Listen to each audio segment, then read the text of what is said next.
IAS officer Vishnupad सेठी सरकारी बासभवन सम्मुखें कांग्रेस विक्षोभ बेले कांग्रेस पुलिस मुहांमुही विक्षोभकारी माने अंडा और टमेटो माड़ कर कांग्रेस कर्मी विक्षोभ बेले महुमाछी आक्रमण विक्षोभकारी पुलिस महुमाछी आक्रमण में नयान्त होती गणमाध्यम प्रतिनिधि भी बाद पड़ना महुमाछी आक्रमण बर्तिबा रास्ता उपरे सोई पड़े समस्ते विक्षोभ बेले अंडा और टमाटो माड़ होती सरकारी कर्मचारी से जो भली भाव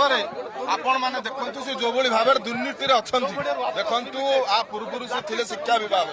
रे लूट करछन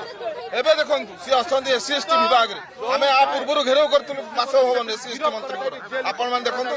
ताजर मध्ये लूट करछ 300 कोटी टका से वाक्टर कंपनी के दैछन तार तदंत करा जाऊ एवं हमें दाबी करछु तांको तुरंत गिरफ्त करा जाऊ तांको कोन पई एपंत गिरफ्त करा जाय नै तांको जो नोटिस हैछि से हाजर हेइ न दे पंत विष्णुपद सेठी जल्दी गिरफ्त करा जाऊ एवं नित्यानंद गंड को तुरंत